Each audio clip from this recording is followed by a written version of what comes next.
The grand hall of the Galactic Imperial Command stood like a monument to power. Its walls stretched high above, carved from crystal that glowed with soft blue light.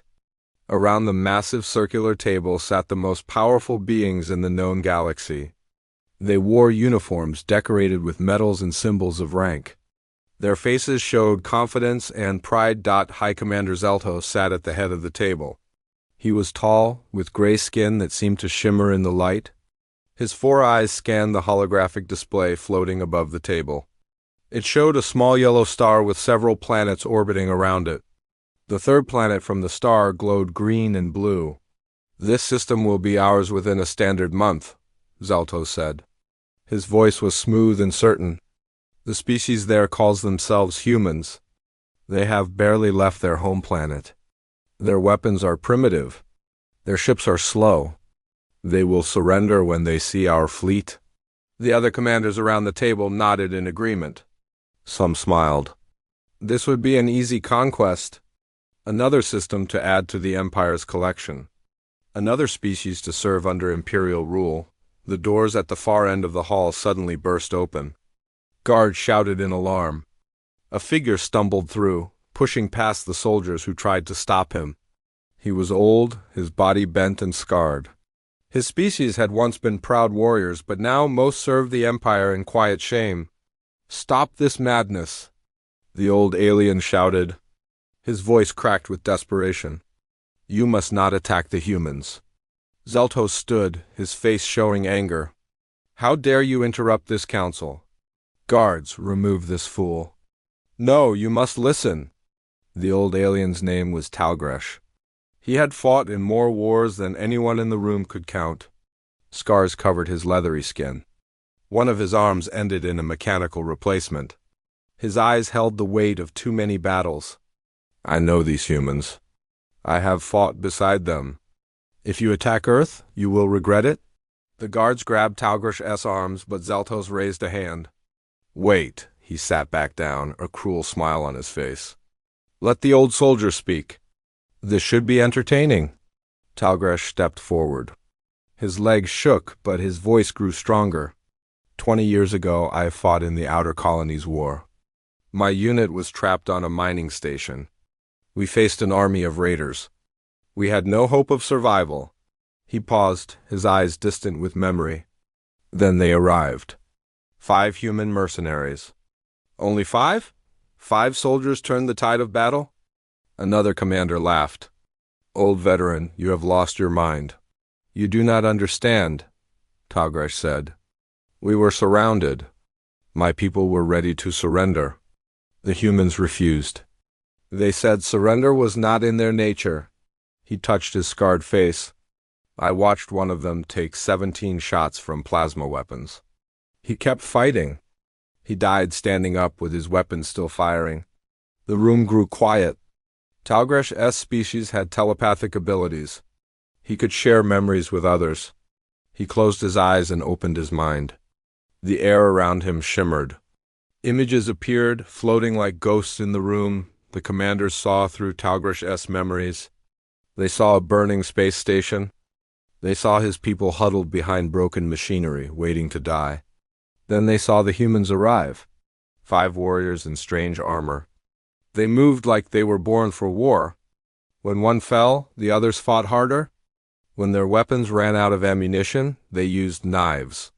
When their knives broke, they used their hands. The memory showed the fiercest human, a woman with dark hair. She had lost her helmet. Blood covered her face. She was laughing as she fought, laughing. As if death itself was just another challenge to overcome, the memory faded. The commanders sat in silence. Some looked disturbed, others angry. "Impressive," Zeltos said, but his voice was cold. "But these were mercenaries. Elite warriors.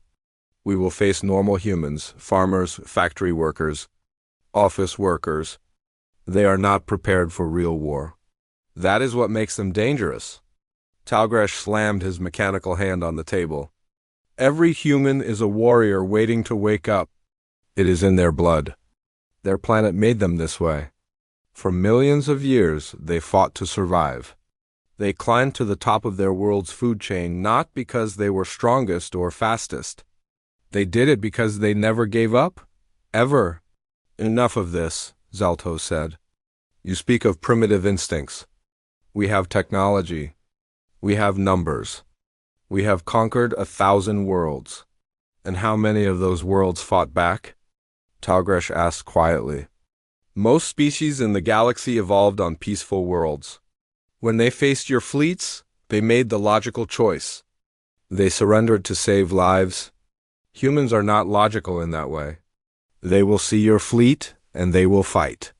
And they will make you bleed for every meter of space you take. At that moment, the door opened again. This time, no one stopped the newcomers. 2 humans walked in. They had been invited to this meeting. The Empire wanted to make its offer of vassalage in person. Ambassador Hyen was a man in his middle years. He wore simple clothes and walked with quiet dignity. Behind him came Captain Jiwan, a woman in a military uniform. She watched everything with sharp eyes.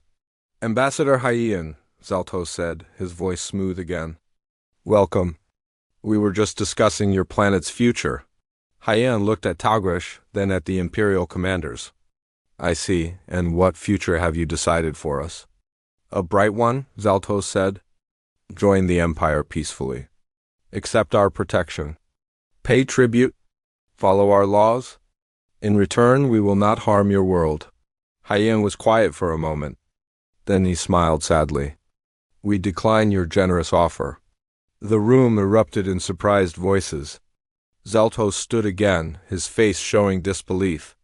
You refuse? Do you understand what you are choosing? We have 300 ships ready to move against your system. You have almost nothing. A few dozen patrol boats, some mining vessels, no defense stations, no fleet. We have enough, Jiwan said quietly. Her hand rested on her belt, near a small weapon. Not threatening, just ready?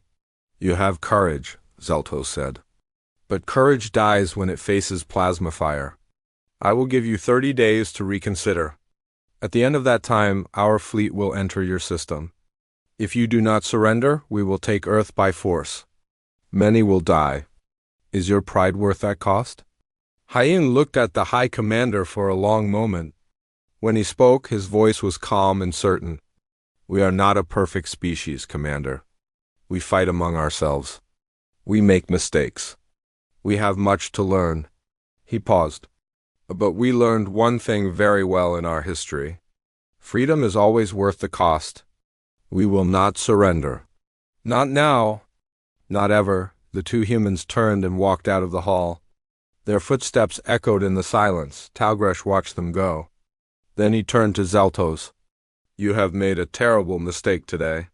History will remember this moment, when the mighty Empire threw itself against Earth's warriors. And broke. Remove him, Zaltos ordered. The guards dragged Talgresh away. As the doors closed behind him, he heard the High Commander laugh. Prepare the fleet, Zaltos commanded. In 30 days, we will teach these humans the price of defiance. This will be the fastest conquest in Imperial history. The commanders around the table agreed. They began making plans. They counted ships and weapons and soldiers.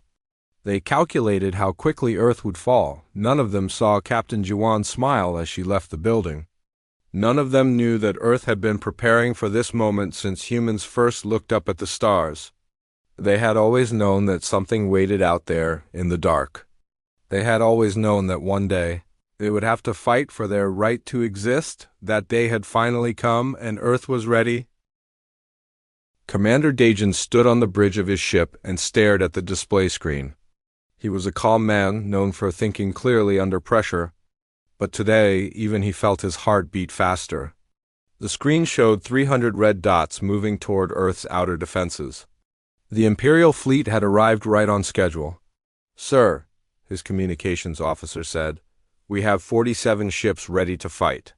Most are retrofitted mining vessels and patrol craft. We are outnumbered more than 6 to 1. Dajan nodded slowly. He looked around at his crew. They were young, most of them. Some had never seen real combat. They looked scared, Good. Fear kept you alert. Fear kept you alive. Open a channel to all ships, he ordered. His face appeared on screens throughout the small Earth fleet. This is Commander Dejin. You all know what we face today. The Empire thinks we will surrender when we see their numbers. They think we will calculate the odds and give up. He paused. They do not know us. They do not know that humans have never been good at knowing when to quit. A few nervous laughs came through the communication system. Our orders are simple, Dejin continued. Hold the line as long as possible. Every minute we fight is another minute for Earth to prepare. Every ship we destroy is one less ship that reaches our home. Fight smart. Fight hard. And if you must die today, make them pay dearly for your life. He closed the channel. His tactical officer looked at him. Sir, the Imperial flagship is hailing us. They are demanding our surrender. Put them through. The screen changed to show a massive alien in an ornate uniform. I am Admiral Krenth of the Imperial First Fleet. Surrender your vessels immediately. You cannot win this battle. Surrender, and your lives will be spared. This is Commander Dejin of the Earth Defense Force. We respectfully decline. The alien admiral looked surprised, then angry. You choose death over common sense? Very well. Your blood is on your own hands. The screen went dark. Dejin turned to his weapons officer. All ships begin attack pattern Delta. Use the asteroids for cover. Hit and run. Do not engage in direct combat unless necessary. The Earth ships moved. They scattered among the large rocks and ice chunks of the asteroid belt. It was their home territory. They knew every rock, every hiding place. The Imperial fleet advanced in a perfect formation. They moved like they were on parade, confident and strong. Their shields glowed with power. Their weapons charged. Lieutenant Minseo sat in her fighter craft, hidden behind a spinning asteroid. She was one of Earth's best pilots. Fast reflexes, fearless, maybe too fearless, her commander said. She smiled as she watched the Empire ships approach. Gold Squadron, this is Minseo. Wait for my signal. Let them get close. The Imperial ships passed the first line of asteroids. Nothing happened? They advanced further. Still nothing. The alien admiral relaxed slightly. Perhaps the humans had fled. Now. Minseo shouted. 50 fighter craft burst from hiding spots around the asteroid field. They fired missiles at close range. The Imperial shields absorbed most of the damage, but several ships took hits. Explosions bloomed in the darkness of space. Break and scatter, Minseo ordered. Her squadron split up, diving between asteroids, using the massive rocks as cover. The Imperial fleet returned fire. Plasma bolts lit up space. 3 human fighters exploded. 5 more. The Empire's targeting systems were very good. But the humans were better at using their environment. A large mining ship, the Mountain Breaker, suddenly activated its engines. It had been pretending to be a dead hulk. Now it charged straight at an Imperial cruiser. The aliens tried to destroy it, but the mining ship's thick armor had been designed to survive collisions with asteroids. It crashed into the cruiser's side. Both ships exploded in a ball of fire. Direct hit. Someone shouted over the communications channel. But it was a trade they could not afford to make many times. Back on Earth, General Borum watched the battle through satellite feeds. He was an old soldier with gray hair and tired eyes. He had fought in the Mars Rebellion years ago.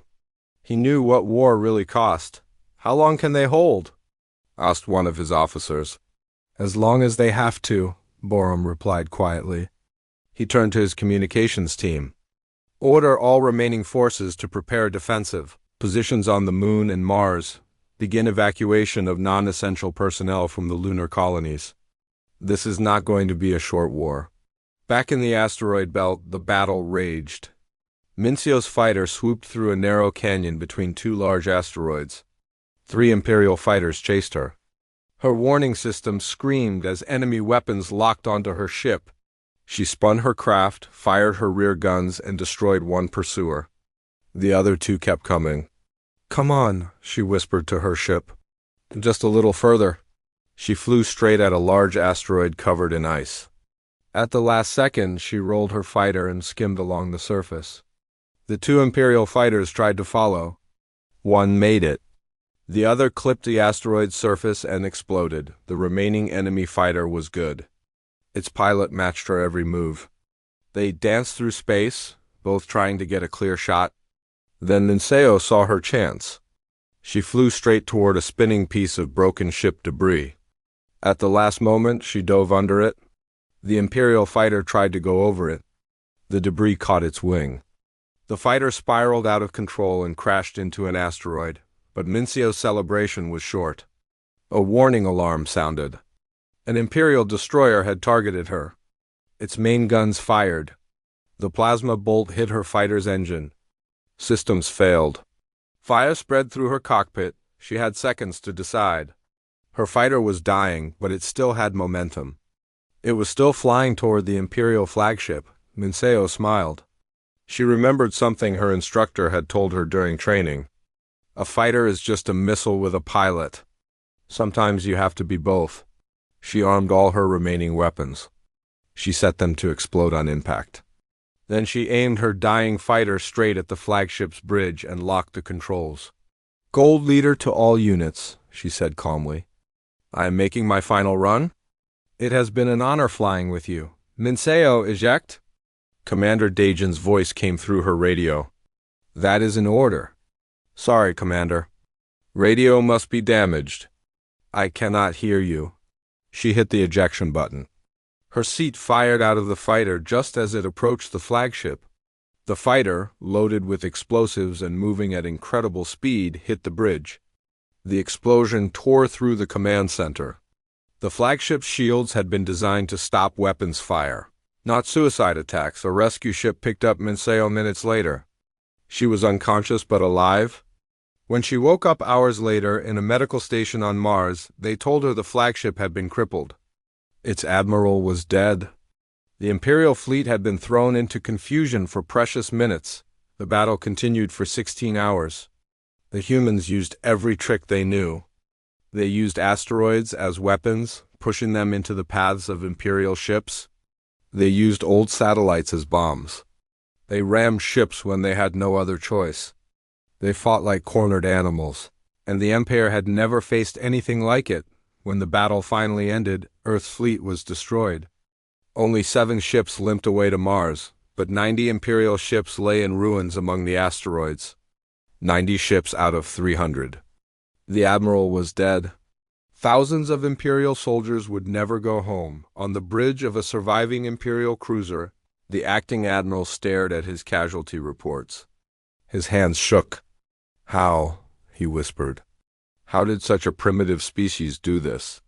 News of the battle spread across the galaxy in hours. The mighty Empire had won, but the victory had cost them dearly. And Earth was still not conquered. The humans had bought time. They had shown the galaxy what they could do. On Earth, General Borum read the battle reports. So many dead. So many brave souls who had given everything. He felt old and tired. But there was no time to mourn properly. The Empire would not stop. More ships were coming. His communication officer interrupted his thoughts. "Sir, we have an urgent message. A ship is requesting permission to land. It is not from the Empire." "Who is it?" "He says his name is Talgresh. He is the alien who warned the Empire about us. He wants to help." Borum was quiet for a moment. Then he nodded. "Let him land. We need all the help we can get." Far above, the remains of Earth's defense fleet drifted among the asteroids. Inside one wrecked ship, a young pilot's body floated in the darkness. His hand still gripped his weapon. Even in death, he had not let go. The Empire had won the first battle. But they had learned something important. Humans did not fight like other species. They did not calculate odds and surrender when the numbers were against them. They fought until they won or until they died, and they were very, very hard to kill. The war had only just begun. 6 months had passed since the battle in the asteroid belt. The Empire now controlled most of the space around Earth, but they could not take the planet itself. Every landing attempt ended in disaster. Every orbital bombardment was met with fierce resistance. The humans had turned their entire world into a fortress. On Mars, the war had become something else entirely. Something that gave Imperial soldiers nightmares.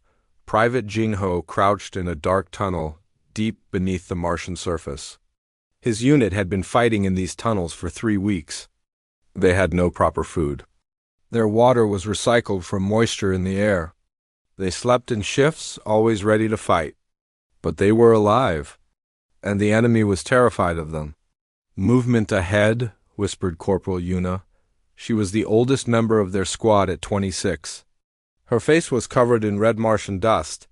Her eyes never stopped watching. Junho tightened his grip on his weapon. The tunnel was barely wide enough for one person. The Empire's soldiers were bigger than humans. They struggled in these tight spaces. That was why the humans had fallen back to the tunnels. Here, size and technology mattered less. Here, it was about who wanted to survive more. Footsteps echoed through the tunnel.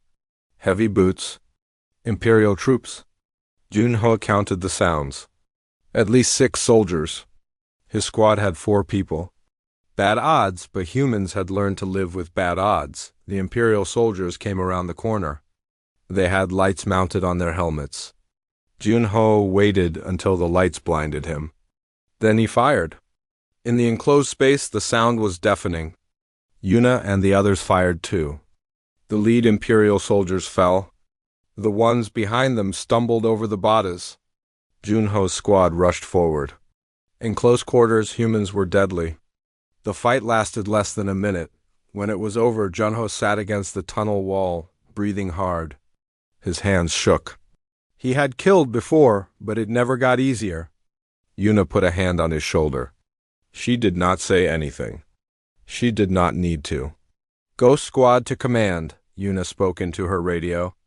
"We have cleared tunnel section 7. Moving to section 8.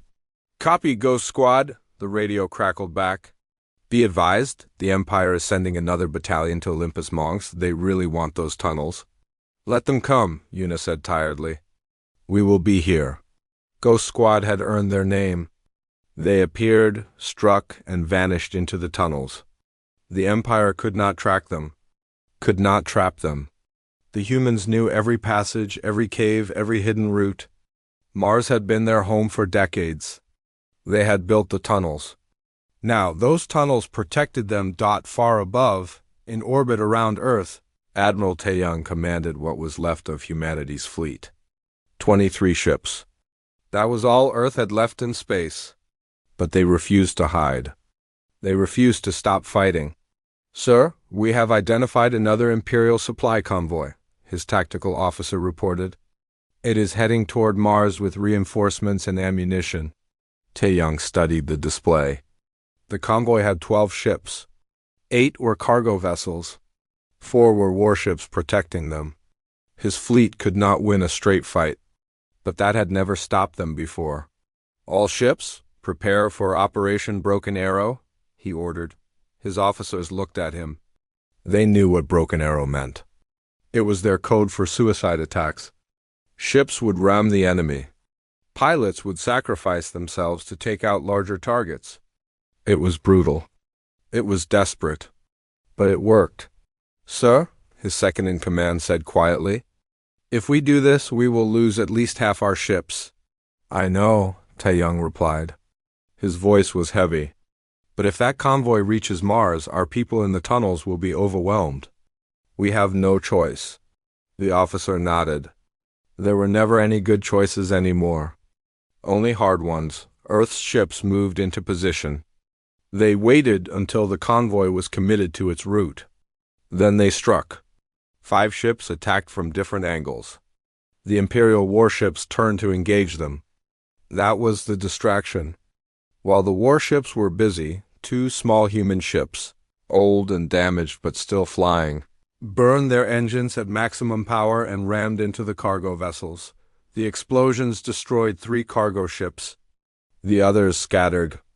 The Imperial warships gave chase to the human fleet, but Taeyang's ships vanished into the space around Earth's moon.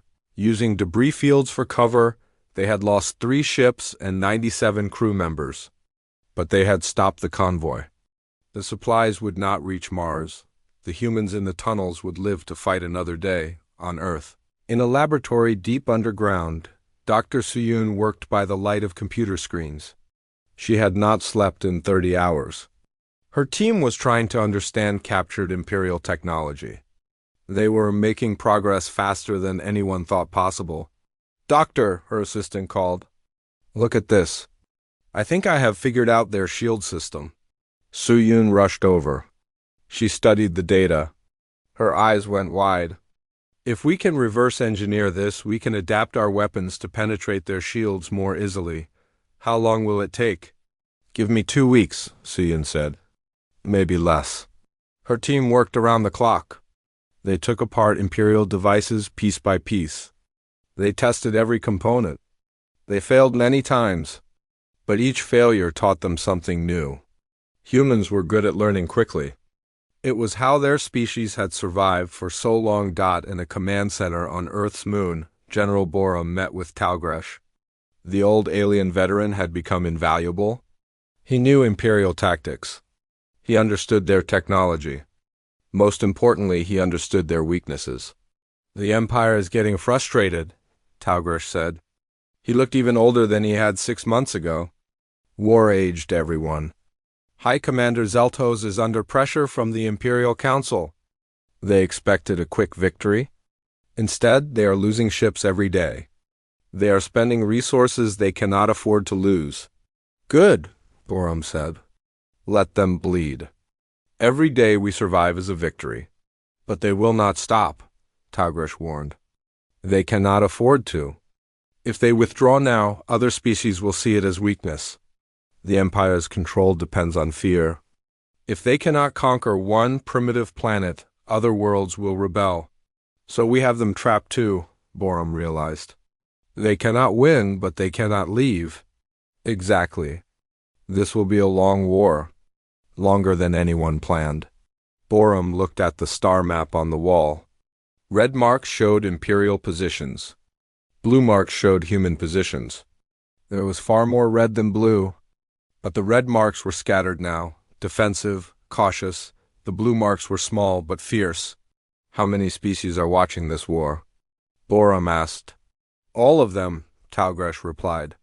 "The entire galaxy is watching Earth. Some hope you win. Others fear what it means if you do. But everyone is watching." On Mars, in the tunnels beneath Olympus Mons, Jinho's squad prepared for another night. They had been fighting for so long that he could barely remember peace. His home and soul felt like a dream from another life. His family's faces were fading in his memory. All that existed now was the tunnel, the squad, and the enemy. "Do you think we will win?" asked Private Minji. She was the youngest, only 19. She had joined the military 2 months before the war started. "Does it matter?" Yuna replied. "We fight because the alternative is surrender. And we do not surrender. That is who we are." Junho thought about that. In the months of fighting, he had seen terrible things. He had lost friends. He had done things he never imagined he could do. But Yuna was right. Surrender was not an option. Not because of pride, not because of stubbornness, but because if humans gave up now, the galaxy would see them as weak. Other species would think they could take Earth whenever they wanted. "We are making them famous," Talgresh had told Borum. "The ghosts of Olympus Mons. Stories about your tunnel fighters are spreading across the galaxy. Imperial soldiers trade horror stories about the humans who appear from the darkness and vanish like spirits. You are becoming a legend." That night, the Empire launched another assault on the Olympus Mons tunnel system. They sent 1,000 soldiers underground. They had better weapons, better armor, better training, but they were fighting in the dark in tight spaces against an enemy who knew every meter of those tunnels. By morning, 400 Imperial soldiers were dead. The rest retreated to the surface. They left their dead behind because retrieving the bodies was too dangerous. The humans controlled the deep tunnels now. Junho sat in the darkness, exhausted. His squad had survived, barely, but they had survived. Far above. On an Imperial command ship, officers studied casualty reports.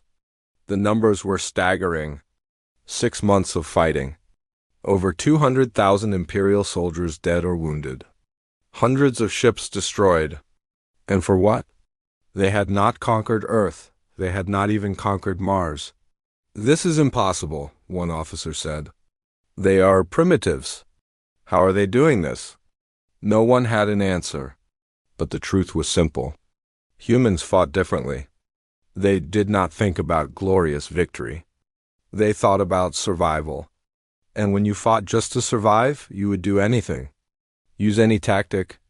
Take any risk. Pay any price. The Empire had numbers. They had technology. They had experience. But humans had desperation. And desperation made them dangerous in ways the Empire could not understand. The war ground on. Day after day. Week after week. More deaths. More destruction. Neither side could win a decisive victory. But neither side would surrender. In the tunnels of Mars, the ghosts kept fighting. In the space around Earth, the fleet kept striking. In the laboratories, scientists kept working. On Earth, every factory ran day and night, building weapons and ships. 18 months into the war, everything had changed. Earth's factories now produced more weapons than entire sectors of the Empire. Every mine, every forge, every assembly line worked without stopping. Children learned to build ammunition while they learned mathematics. The entire species had become a war machine. Captain Nari stood on the bridge of the Imperial dreadnought Dawn of Victory. It had been renamed by its new owners. The humans now called it the Defiance. They had captured it 3 months ago during a daring raid. Now Nari commanded a fleet of 12 captured Imperial ships. She was 31 years old and had never imagined she would command anything larger than a patrol boat. "Captain, we are approaching the target," her tactical officer reported. "Imperial Shipyard Sigma 7? Defenses look heavy." Nari studied the display. The shipyard was massive, hanging in orbit around a gas giant. It could build 20 ships at once. The Empire used it to replace vessels lost fighting Earth. If the humans could destroy it, the Empire's war effort would be set back by months. "How many ships are defending it?" Nari asked. 42 warships? Plus the station's own weapons. Terrible odds. But Nari had learned something important. The Empire still fought in predictable patterns.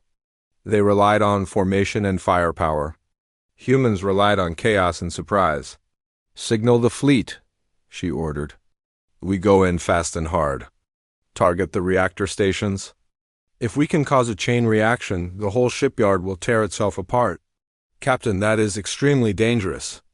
We will need to get very close to the station." "I know," Nari replied. "That is why it will work. They will not expect us to risk getting that close." The Defiance and its sister ships accelerated to attack speed. The Imperial defenders saw them coming and moved to intercept. The space between the attackers and defenders filled with weapons fire. 2 human ships exploded. But the rest pushed through. Nari's ship shook as enemy fire hit the shields. Warning alarms screamed. "Hull breach on Deck 7, someone shouted. "Seal it and keep going," Nari ordered. "All weapons, target those reactor stations. Fire everything." The Defiance opened fire at point-blank range. Its weapons, originally built by the Empire, tore into the shipyard's defenses. Other human ships followed, each one targeting different reactor stations. Explosions rippled across the massive structure. "All ships, pull back now," Nari commanded.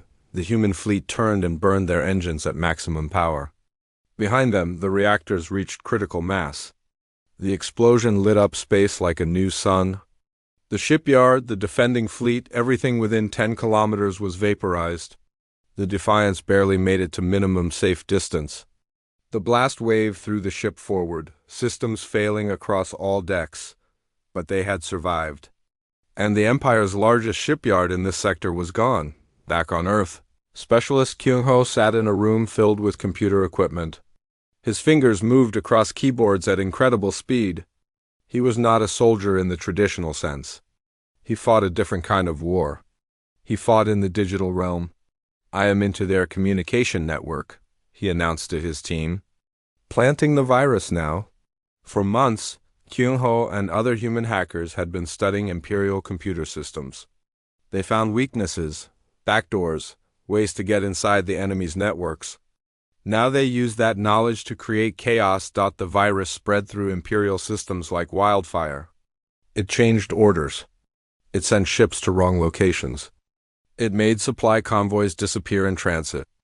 It altered casualty reports, making the situation seem better than it was. The Empire's commanders stopped trusting their own data. "Sir, this is brilliant," one of Kyung-ho's team members said. "They are fighting blind now." "Do not celebrate yet," Kyung-ho warned. "They will figure out what we did eventually. But by then, we will have moved to the next attack." Across the galaxy, other species watched the war with growing amazement. For 18 months, tiny Earth had held off the mighty Empire. Impossible, yet it was happening on the planet Velora. Talgrash's homeworld, the ruling council met in emergency session. "The humans are inspiring rebellion," one council member said. "Our people are asking why we serve the Empire when even primitives can resist them." Similar conversations happened on dozens of worlds. The Empire had ruled through fear and overwhelming force. But Earth had shown that resistance was possible. If humans could fight back, why couldn't others?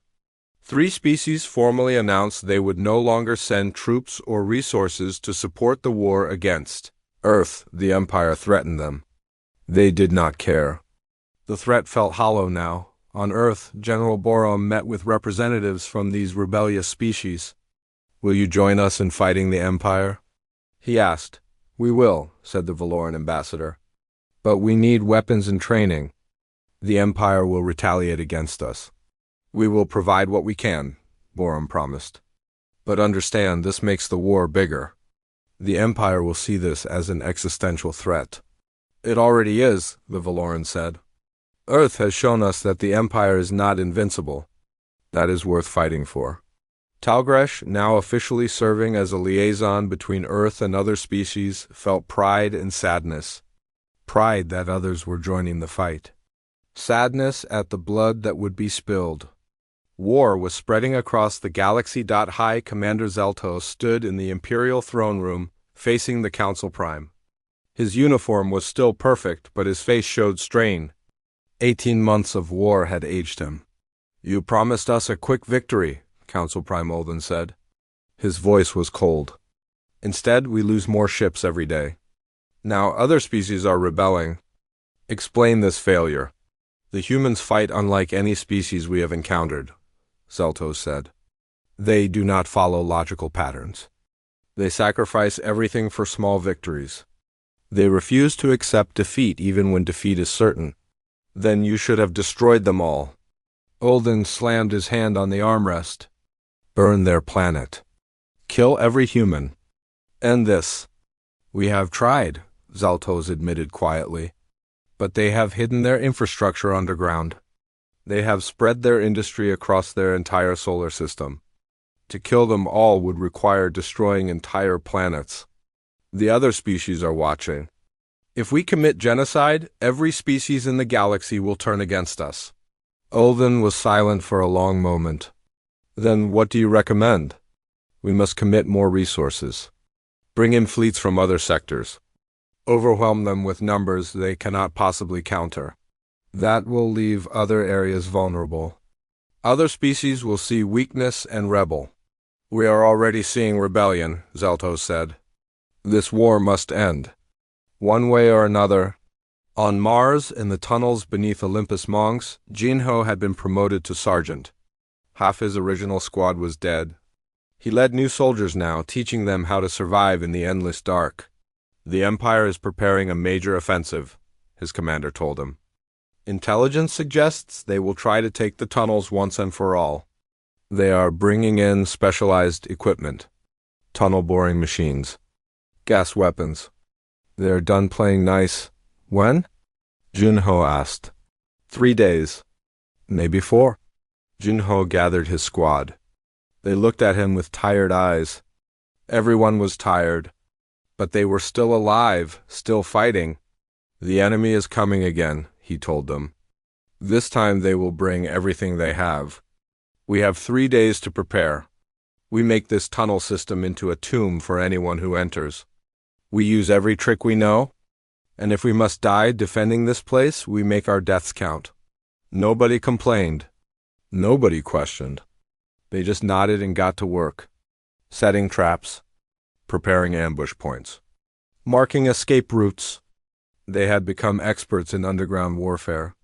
The ghosts of Olympus Mongs would not fall easily. Dr. Suyun's team had reverse-engineered enough Imperial technology to create new weapons. Plasma rifles that could penetrate Imperial shields. Armor that could withstand more damage. Small fusion reactors that could power cities even after orbital bombardment. How did we progress so fast? One of her team members asked. Necessity, Suyun replied. Humans have always advanced fastest when we had no choice. War drives innovation. It is tragic, but it is true. Captain Neri returned from her raid to a hero's welcome, but she took no joy in it. She had lost 2 ships and 300 crew members destroying that shipyard.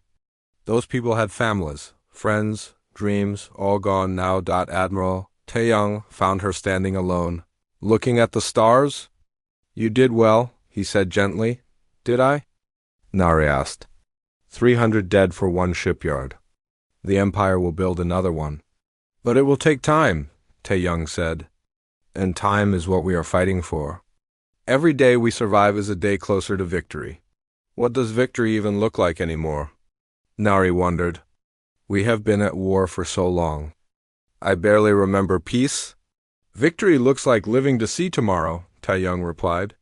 That is all we can hope for right now in Imperial military prison. High Commander Zelthus's predecessor sat in a small cell. He had been captured during a failed assault on Earth's moon. He expected torture or execution. Instead, the humans treated him with respect. They gave him food, medical care, even books to read. It confused him one day. Ambassador Haiyan visited him. The same human who had refused the Empire's surrender demand 18 months ago. Why do you treat me this way? The captured commander asked. I ordered attacks that killed thousands of your people because you are a prisoner of war, not a criminal, Haiyan replied. You followed your orders. Your leaders made the decision to attack us. We punish systems, not individuals. 3 years after the war ended, the Galactic Assembly Hall hummed with voices from 100 different species. The building itself had been built from materials donated by 50 worlds. It stood as a symbol of the new era. An era without the Empire's iron rule. Ambassador Haiyan walked through the corridors, now older and grayer than when the war began.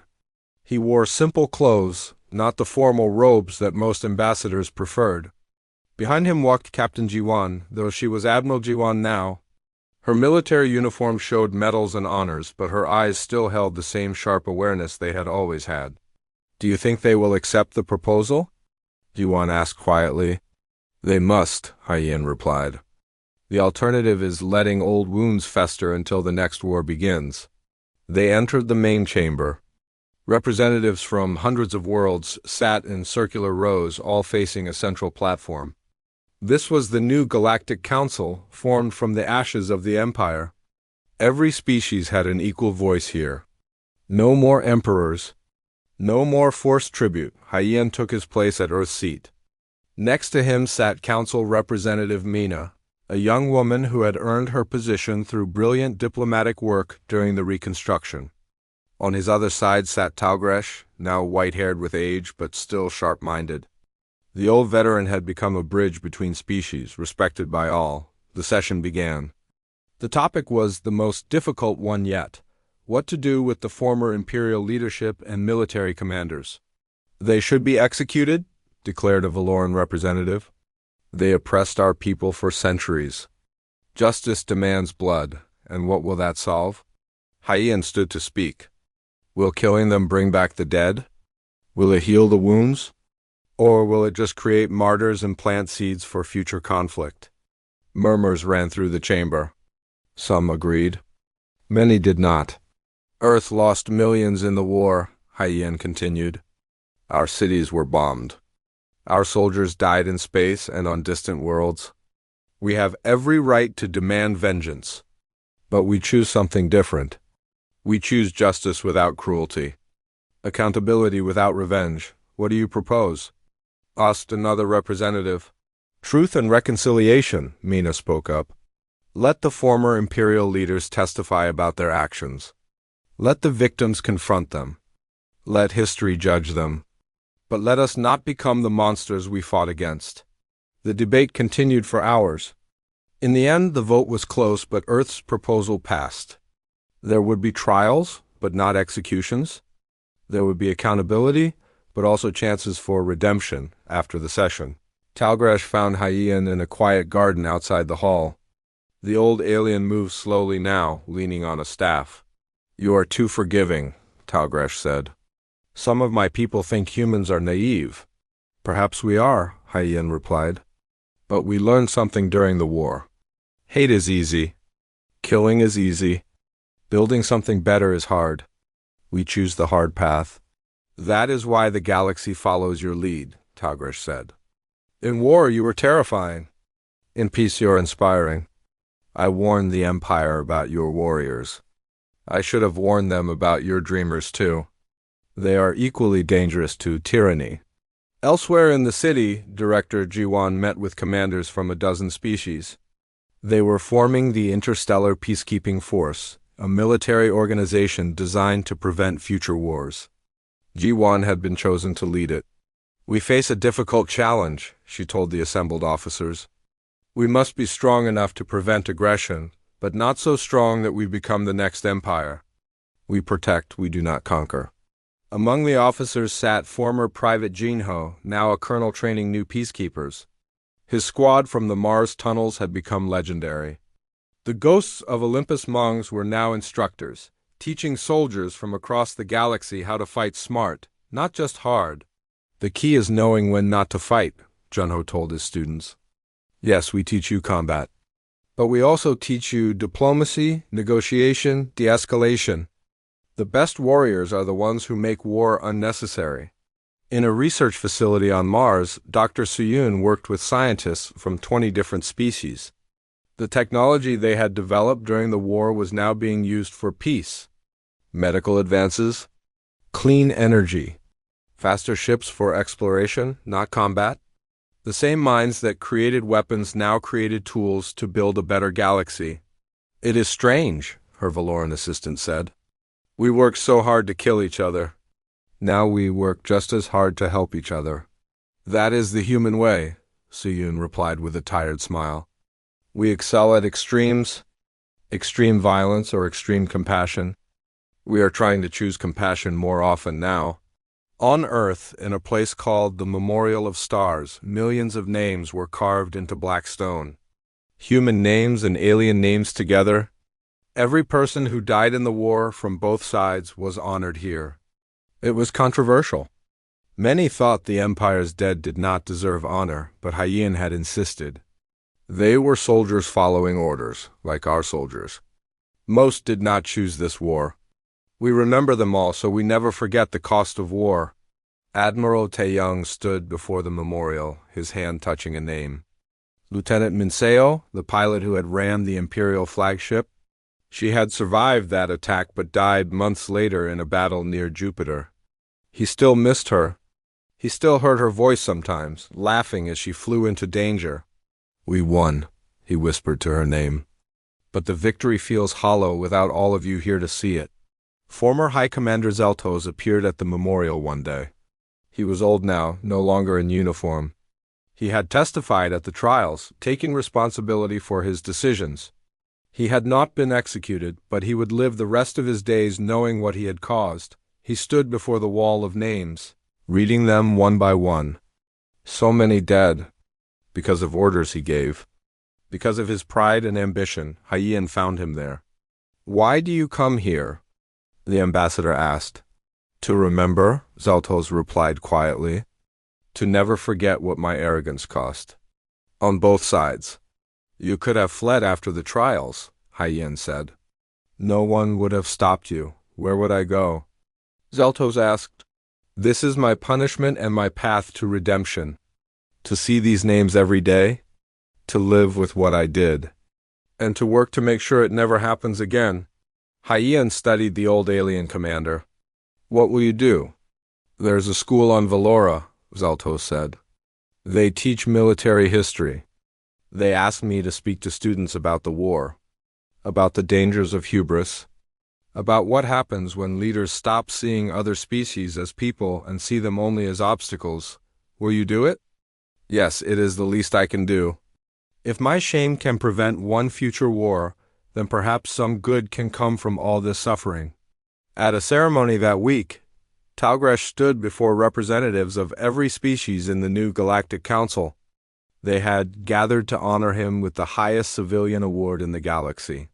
I do not deserve this, Talgresh said when his turn came to speak. I tried to stop a war and failed. When I could not stop it, I chose a side.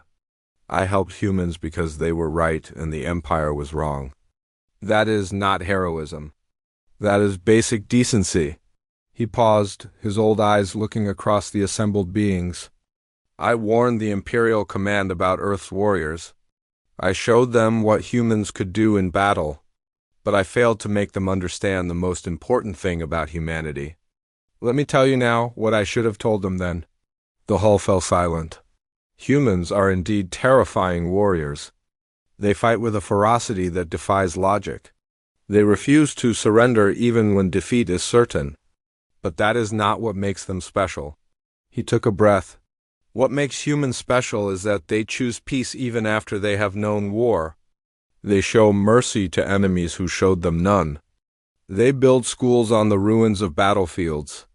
They remember all the dead, not just their own. He turned to look at Hyen and the other human representatives. I warned the Empire about humanity's capacity for war. What I failed to tell them was that humanity's capacity for peace is even greater. That is why we stand here today in a free galaxy. Not because humans destroyed the Empire, but because humans showed us how to build something better. The hall erupted in applause. Talgresh accepted the award, his hands shaking with age and emotion.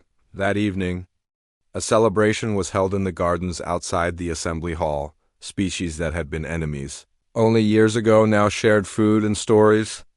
Music from a dozen worlds played. Children of different species played together. Not caring about old conflicts, Hyen stood with a small group watching the festivities.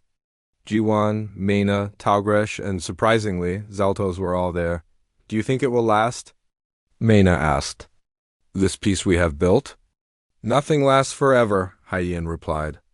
Peace requires constant work, constant vigilance, constant choice to do the hard right thing instead of the easy wrong thing. But it is worth fighting for, Jono said, joining the group. The young colonel had a scar across his face from the tunnel wars. We fought so hard for survival. Now we must fight just as hard for peace. That is the real battle. Yuan raised a glass. To the fallen, may we never forget them, and may we never make their sacrifice meaningless. To the fallen, they all echoed across the galaxy on hundreds of worlds. Similar gatherings were happening. Former enemies becoming neighbors. Former soldiers becoming teachers. The weapons of war being melted down to build ships for exploration. The human fleet, once feared across the galaxy, now led expeditions to map unknown regions of space. Admiral Taeyong commanded the exploration wing. Captain Neri captained a science vessel studying.